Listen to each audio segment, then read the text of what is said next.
नमस्कार।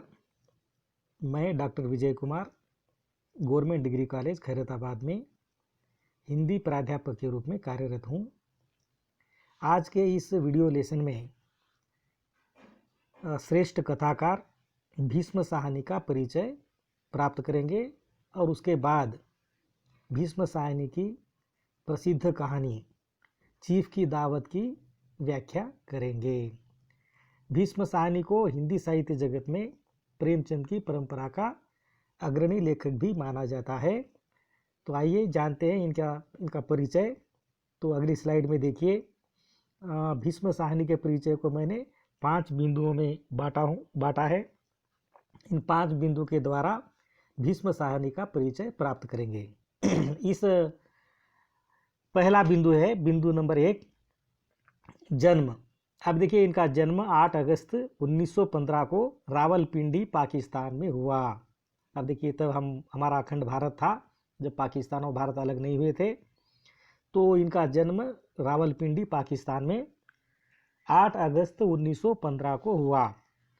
और बिंदु नंबर 2, मृत्यु। अब इनकी मृत्यु हुई है 11 जुलाई 2003 दिल्ली में। तो इनकी मृत्यु हुई है 11 जुलाई 2003 और इनका जन्म 8 अगस्त 1915।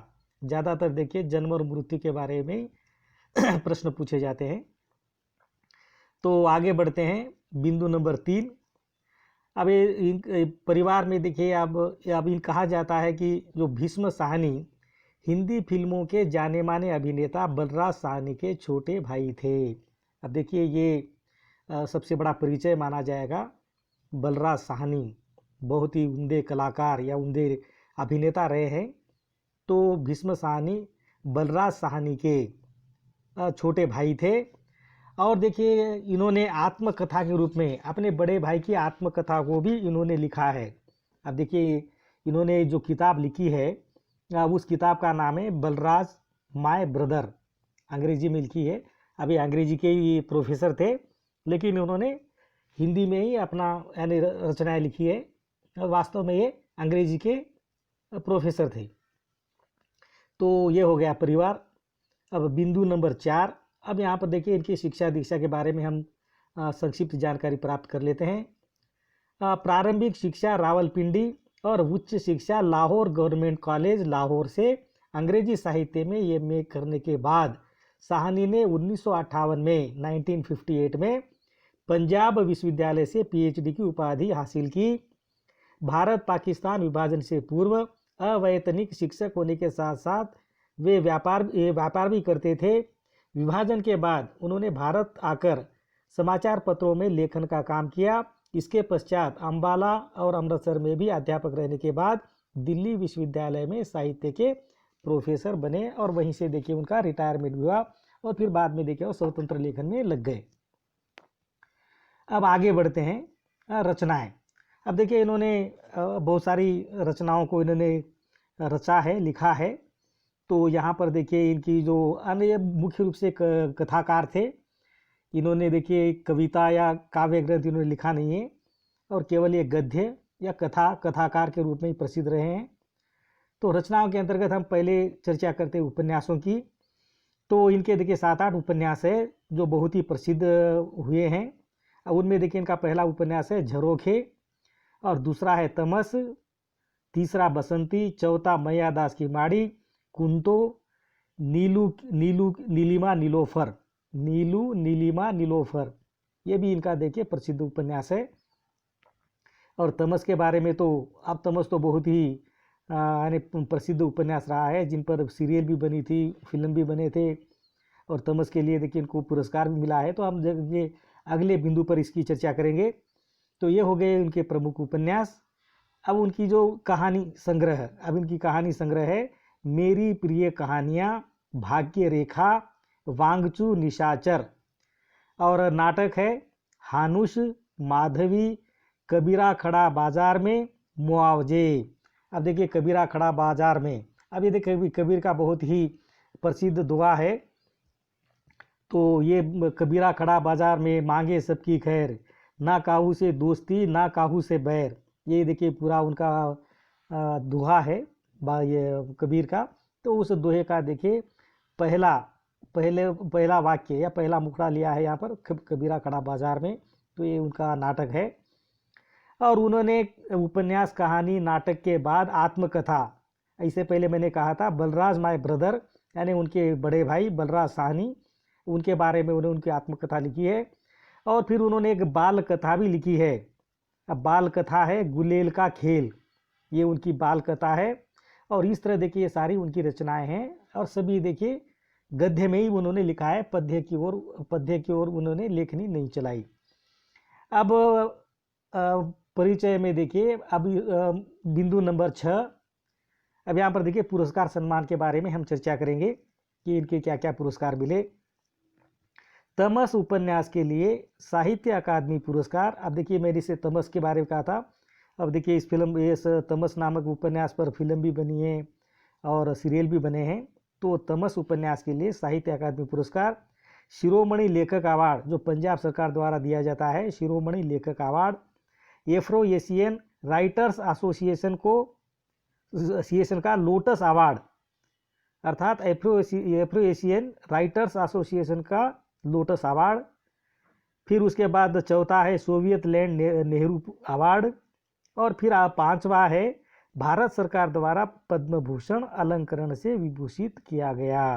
अब देखिए पद्म भूषण ये भारत सरकार द्वारा दिया जाता है, पद्मश्री, पद्म भूषण, पद्म विभूषण, भारत रत्न, ये देखिए महत्वपूर्ण यानी ये उपाधि कही जा सकती है या अलंकरण। तो इनको देखिए पद्म भूषण प्राप्त हुआ है। और फिर मैं उनकी उपन्यास के बारे में कहूँगा।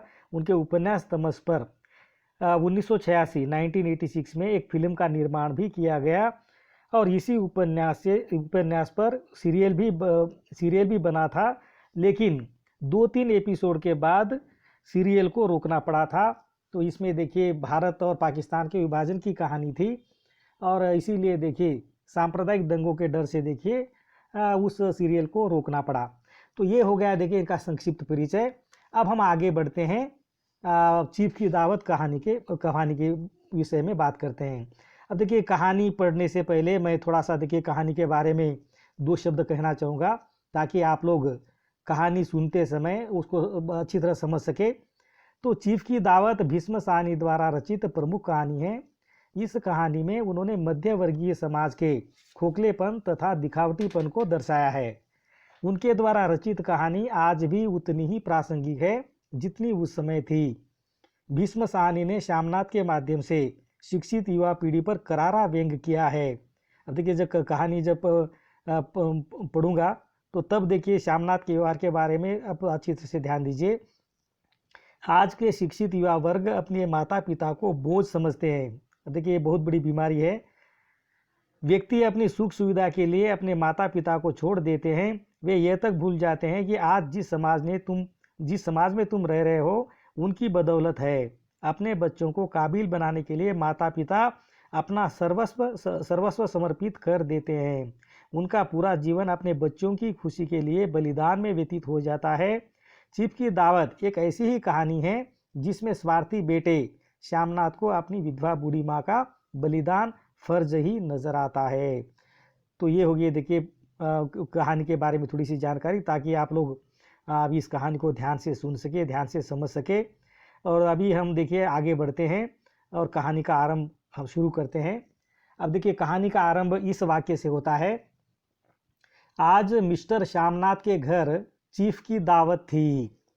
श्यामनाथ और उनकी धर्मपत्नी को पसीना पोंछने की फुर्सत न थी।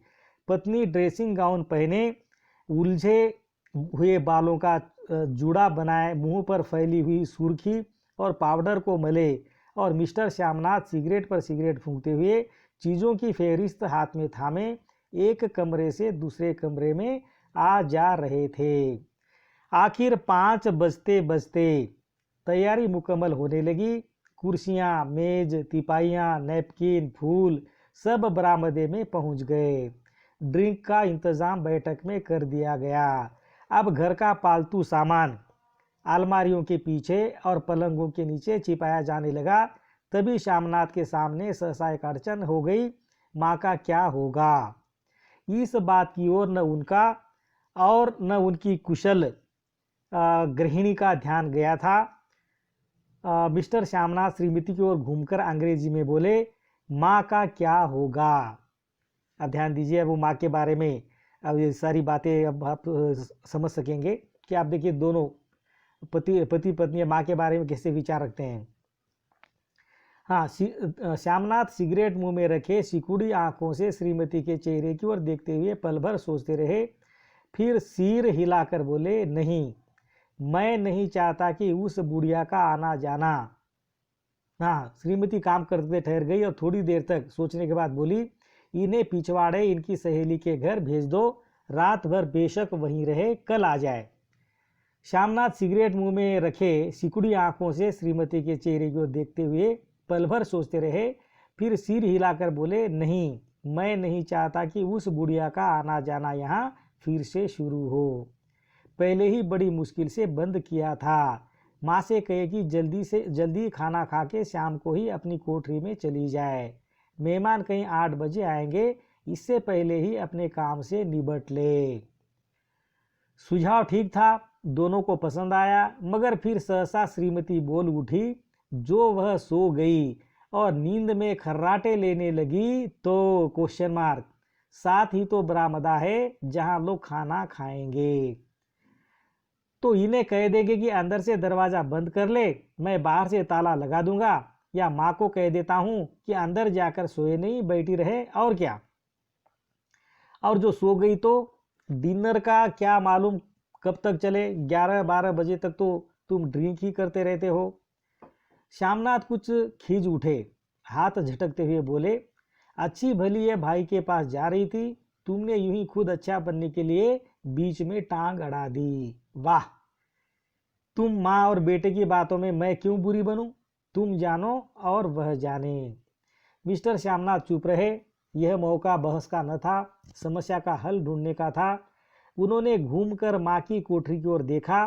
कोठरी का दरवाजा बरामदे में खुलता था। बरामदे की ओर देखते हुए झट से बोले, मैंने सोच लिया है। और उन्हीं कदमों माँ की कोठरी के बाहर जा खड़े हुए। माँ दीवार के साथ एक चौकी पर बैठी, दुपट्टे में मुंह सिर लपेटे माला जप रही थी। सुबह से तैयारी होती देखते हुए माँ का भी दिल धड़क रहा था।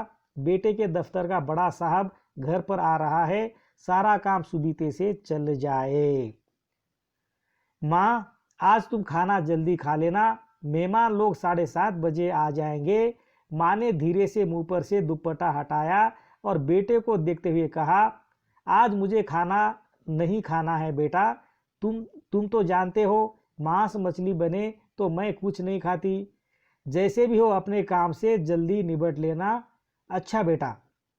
अब देखिए, माँ जब कहती है कि भाई जब खाना नहीं खाती है तो फिर कोई फल या फिर दूध का आप इंतज़ाम करना चाहिए था, लेकिन आप उससे कुछ लेना देना नहीं है। माँ भूखी सोए या फिर खा करके सोए। खैर, अब माँ हम लोग पहले बैठक में बैठेंगे, उतनी देर तुम यहाँ बरामदे में बैठना, फिर जब हम यहाँ आ जाए तो तुम गुसल खाने के रास्ते बैठक में चली जाना। माँ अवाक बेटे का चेहरा देखने लगी, फिर धीरे से बोली, अच्छा बेटा। और माँ, आज जल्दी सो नहीं जाना, तुम्हारे खराटों की आवाज़ दूर तक जाती है। माँ लज्जित सी आवाज़ में बोली, क्या करूँ बेटा, मेरे बस की बात नहीं है। जब से बीमारी से उठी हूँ, नाक से सांस नहीं ले सकती। मिस्टर श्यामनाथ ने इंतज़ाम तो कर दिया, फिर भी उनकी उधेड़ बुन खत्म नहीं हुई। जो चीफ अचानक उधर आ निकला तो 8-10 मेहमान होंगे, देसी अफसर, उनकी स्त्रियां होंगी, कोई भी गुसल खाने की तरफ जा सकता है। क्षोभ और क्रोध में वह झुंझलाने लगे। एक कुर्सी को उठाकर बरामदे में कोठरी के बाहर रखते हुए बोले, आओ माँ, इस पर जरा बैठो तो। माँ माला संभालती, पल्ला ठीक करती उठी और धीरे से कुर्सी पर आकर बैठ गई। यूं नहीं माँ, टांगे ऊपर चढ़ाकर नहीं बैठते, यह खाट नहीं है। माँ ने टांगे नीचे उतार ली। और खुदा के वास्ते नंगे पांव नहीं घूमना, नहीं वह खड़ाऊ पहनकर सामने आना। किसी दिन तुम्हारी यह खड़ाऊ उठाकर मैं बाहर फेंक दूंगा। माँ चुप रही। कपड़े कौन से पहनूंगी माँ? जो है वही पहनूंगी बेटा, जो कहो पहन लूं। मिस्टर श्यामनाथ सिगरेट मुंह में रखे, फिर अधखुली आंखों से माँ की ओर देखने लगे और माँ के कपड़ों की सोचने लगे। श्यामनाथ हर बात में तरतीब चाहते थे। घर का सब संचालन उनके अपने हाथ में था। खूंटियाँ कमरों में कहाँ लगाई जाए, बिस्तर कहाँ पर बिछे, किस रंग के पर्दे लगाए जाए, श्रीमती कौन सी साड़ी पहने, मेज किस साइज की हो। श्यामनाथ को चिंता थी कि अगर चीफ का साक्षात माँ से हो गया तो कहीं लज्जित नहीं होना पड़े। माँ को सिर से पांव तक देखते हुए बोले, तुम सफ़ेद कमीज और सफ़ेद सलवार पहन लो माँ, पहन के आओ तो जरा देखूं। माँ धीरे से उठी और अपनी कोठरी में कपड़े पहनने चली गई।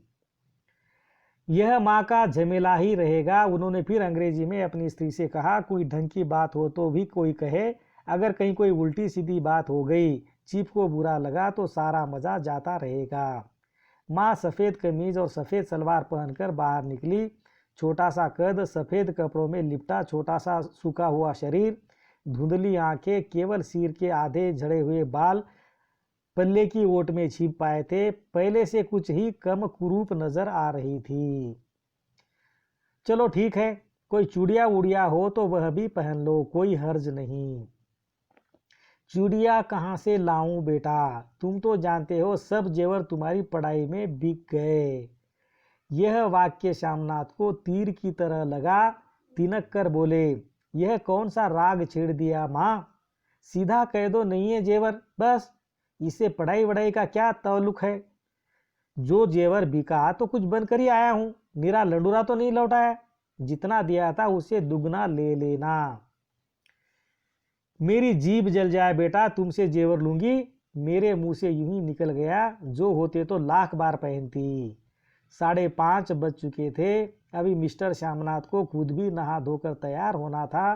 श्रीमती कब की अपने कमरे में जा चुकी थी। श्यामनाथ जाते एक बार फिर माँ को हिदायत करते गए, माँ रोज की तरह गुमसुम बन के नहीं बैठी रहना। अगर साहब इधर आ निकले और कोई बात पूछे तो ठीक तरह से बात का जवाब देना। मैं न पढ़ी न लिखी बेटा, मैं क्या बात करूंगी।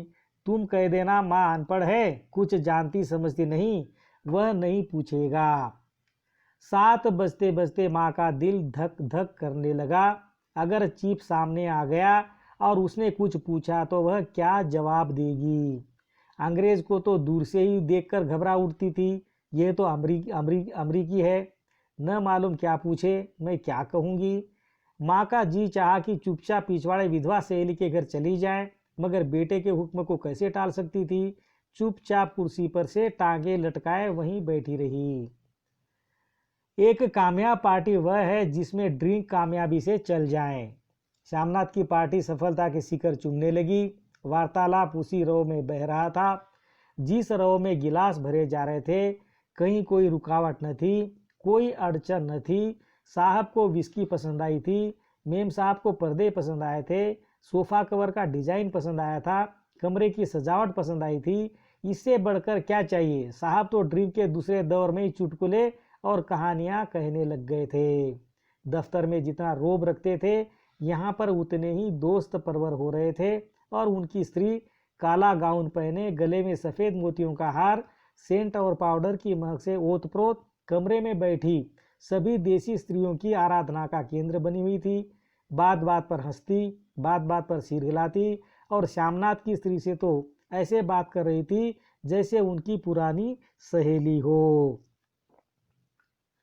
और इसी रो में पीते पीते 10:30 बज गए। वक्त गुजरते पता ही न चला।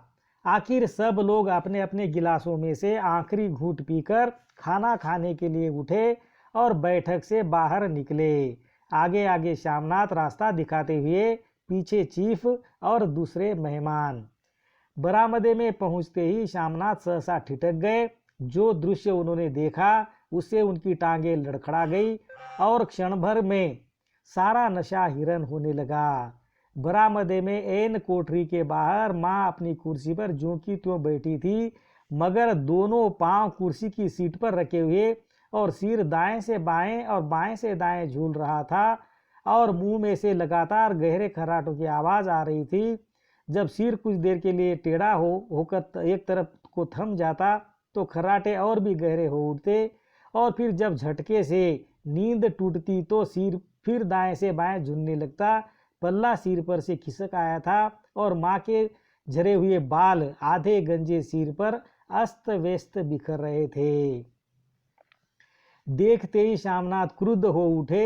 जी चाहा कि माँ को धक्का देकर उठा दे और उन्हें कोठरी में धकेल दे, मगर ऐसा करना संभव न था। चीफ और बाकी मेहमान पास खड़े थे। माँ को देखते ही देसी अफसरों की कुछ स्त्रियां हंस दी कि इतने में चीफ ने धीरे से कहा, पुअर डियर। माँ हड़बड़ा के उठ बैठी। सामने खड़े इतने लोगों को देखकर ऐसे घबराई कि कुछ कहते न बना। झट से पल्ला सिर पर रखती हुई खड़ी हो गई और जमीन को देखने लगी। उनके पांव लड़खड़ाने लगे और हाथों की उंगलियां थर थर कांपने लगी।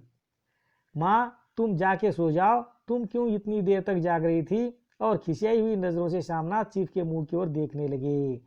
चीफ के चेहरे पर मुस्कुराहट थी। वह वहीं खड़े खड़े बोले, नमस्ते। माँ ने झिझकते हुए अपने में सिमटते हुए दोनों हाथ जोड़े, मगर एक हाथ दुपट्टे के अंदर माला को पकड़े हुए था, दूसरा बाहर। ठीक तरह से नमस्ते भी न कर पाई। श्यामनाथ इस पर भी खिन्न हो उठे।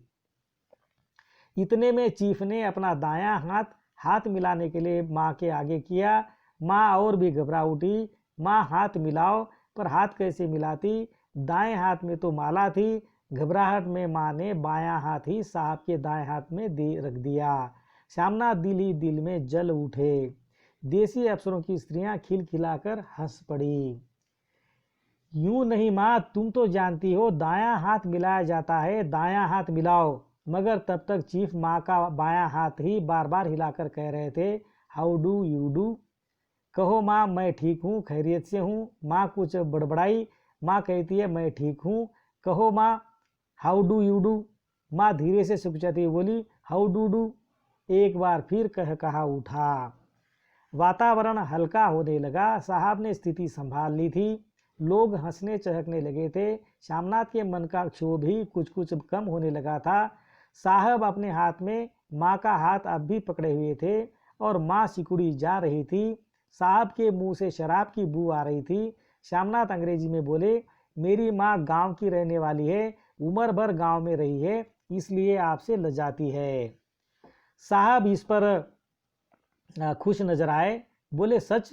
मुझे गांव के लोग बहुत पसंद है। तब तो तुम्हारी माँ गांव के गीत और नाच भी जानती होंगी। चीफ खुशी से सिर हिलाते हुए माँ को टकटकी बांधे देखने लगे। माँ, साहब कहते कोई गाना सुनाओ, कोई पुराना गीत, तुम्हें तो कितने ही याद होंगे। माँ धीरे से बोली, मैं क्या गाऊंगी बेटा, मैंने कब गाया है।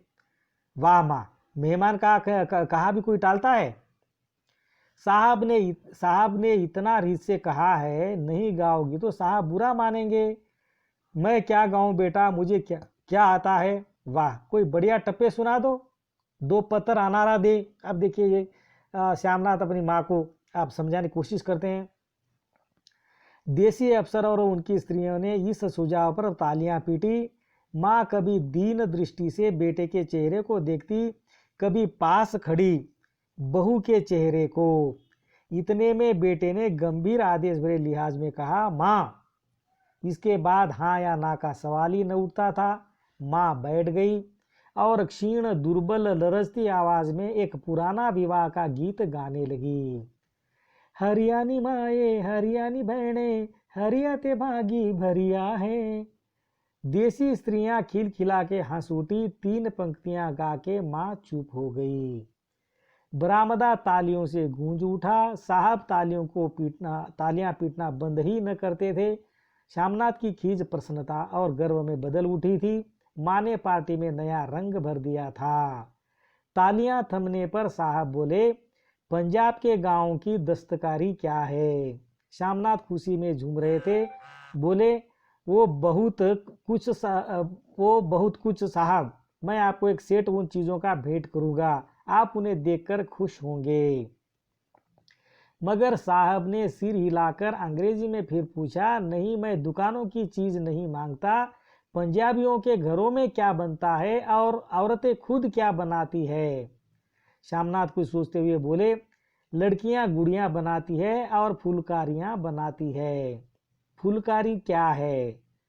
वो अमेरिकन उनका अफसर पूछता है, फुलकारी क्या है।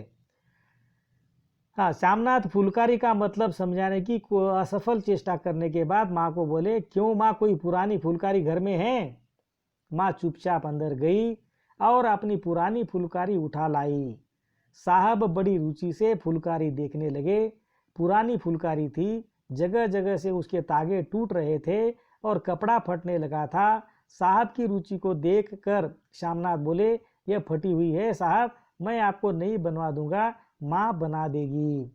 क्यों माँ, साहब को फुलकारी बहुत पसंद है, इन्हें ऐसी ही एक फुलकारी बना दोगी ना? माँ चुप रही, फिर डरते डरते धीरे से बोली, अब मेरी नज़र कहाँ है बेटा, बूढ़ी आंखें क्या देखेगी। मगर माँ का वाक्य बीच में ही तोड़ते हुए सामनाथ साहब को बोले, वह जरूर बना देगी, आप उसे देखकर खुश होंगे। साहब ने सिर हिलाया, धन्यवाद किया और हल्के हल्के झूमते हुए खाने की मेज की ओर बढ़ गए। बाकी मेहमान भी उनके पीछे पीछे हो लिए। जब मेहमान बैठ गए और माँ पर से सबकी आंखें हट गई तो माँ धीरे से कुर्सी पर से उठी और सबसे नजरें बचाती हुई अपनी कोठरी में चली गई। मगर कोठरी में बैठने की देर थी कि आंखों में छल छल आंसू बहने लगे। वह दुपट्टे से बार बार उन्हें पोंछती, पर वह बार बार उमड़ आते, जैसे बरसों का बांध तोड़कर उमड़ आए हों। माँ ने बहुतेरा दिल को समझाया, हाथ जोड़े भगवान का नाम लिया, बेटे के चिरायु होने की प्रार्थना की, बार बार आंखें बंद की, मगर आंसू बरसात के पानी की तरह जैसे थमने में ही न आते थे। आधी रात का वक्त होगा, मेहमान खाना खाकर एक एक करके जा चुके थे। माँ दीवार से सटकर बैठी, आंखें फाड़े दीवार को देखे जा रही थी। घर के वातावरण में तनाव ढीला पड़ चुका था। मोहल्ले की निस्तब्धता श्यामनाथ के घर भी छा चुकी थी। केवल रसोई में प्लेटों के खनकने की आवाज आ रही थी। तभी सहसा माँ की कोठरी का दरवाजा जोर से खटकने लगा। माँ, दरवाजा खोलो। माँ का दिल बैठ गया, हड़बड़ाकर उठ बैठी। क्या मुझसे फिर कोई भूल हो गई? माँ कितनी देर से अपने आप को कोस रही थी कि क्यों उन्हें नींद आ गई, क्यों वह ऊँघने लगी। क्या बेटे ने अभी तक क्षमा नहीं किया? माँ उठी और कांपते हाथों से दरवाजा खोल दिया। दरवाजा खुलते ही श्यामनाथ झूमते हुए आगे बढ़ाए और माँ को आलिंगन में भर लिया। ओ मम्मी, ओ अम्मी, तुमने तो आज रंग ला दिया। साहब तुमसे इतना खुश हुआ कि क्या कहूँ। ओ अम्मी, ओ अम्मी। माँ की छोटी सी काया सिमटकर बेटे के आलिंगन में छिप गई। माँ की आंखों में फिर आंसू आ गए। उन्हें पोंछती हुई धीरे से बोली, बेटा तुम मुझे हरिद्वार भेज दो, मैं कब से कह रही हूँ। श्यामनाथ का झूमना सहसा बंद हो गया और उनकी पेशानी पर फिर तनाव के बल पड़ने लगे। उनकी बाहें माँ के शरीर पर से हट गई। क्या कहा माँ, यह कौन सा राग तुमने फिर छेड़ दिया? श्यामनाथ का क्रोध बढ़ने लगा था। बोलते गए, तुम मुझे बदनाम करना चाहती हो ताकि दुनिया कहे कि बेटा माँ को अपने पास नहीं रख सकता? नहीं नहीं बेटा, अब तुम अपनी बहू के साथ जैसा मन चाहे रहो। मैंने अपना खा पहन लिया, अब यहाँ क्या करूँगी? जो थोड़े दिन जिंदगानी के बाकी है, भगवान का नाम लूंगी। तुम मुझे हरिद्वार भेज दो। तुम चली जाओगी तो फुलकारी कौन बनाएगा? साहब से तुम्हारे सामने ही फुलकारी देने का इकरार किया है। मेरी आंखें अब नहीं है बेटा जो फुलकारी बना सकूं।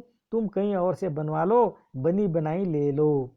माँ, तुम मुझे धोखा देके यूं चली जाओगी, मेरा बनता काम बिगाड़ोगी। जानती नहीं साहब खुश होगा तो मुझे तरक्की मिलेगी। माँ चुप हो गई, फिर बेटे के मुंह की ओर देखती हुई बोली, क्या तेरी तरक्की होगी? क्या साहब तेरी तरक्की कर देगा? क्या उसने कुछ कहा है? कहा नहीं, मगर देखती नहीं कितना खुश हो गया है। कहता था जब तेरी माँ फुलकारी बनाना शुरू करेगी तो मैं देखने आऊँगा कि कैसे बनाती है। जो साहब खुश हो गया तो मुझे इससे बड़ी नौकरी भी मिल सकती है, मैं बड़ा अफसर बन सकता हूँ। माँ के चेहरे का रंग बदलने लगा। धीरे धीरे उनका झुर्रियों भरा मुंह खिलने लगा, आंखों में हल्की हल्की चमक आने लगी। तो तेरी तरक्की होगी बेटा, तरक्की यूं ही हो जाएगी। साहब को खुश रखूंगा तो कुछ करेगा, वरना उसकी खिदमत करने वाले और थोड़े हैं, तो मैं बना दूंगी बेटा, जैसे बन पड़ेगा बना दूंगी। और माँ दिल ही दिल में फिर बेटे के उज्जवल भविष्य की कामनाएं करने लगी। और मिस्टर श्यामनाथ, अब सो जाओ, माँ कहते हुए तनिक लड़खड़ाते हुए अपने कमरे की ओर घूम गए। और यहाँ पर देखिए कहानी समाप्त होती है। अब भीष्म साहनी ने चीफ की दावत कहानी में युवा पीढ़ी के संवेदनशील व्यवहार को चित्रित किया है। वे सामाजिक यथार्थ से जुड़े हुए कथाकार थे, जिन्होंने श्यामनाथ के माध्यम से शिक्षित वर्ग के अशिक्षित आचरण को दर्शाया है तथा स्वार्थी बेटे की स्वार्थी भावनाओं को कहानी के माध्यम से उजागर किया है।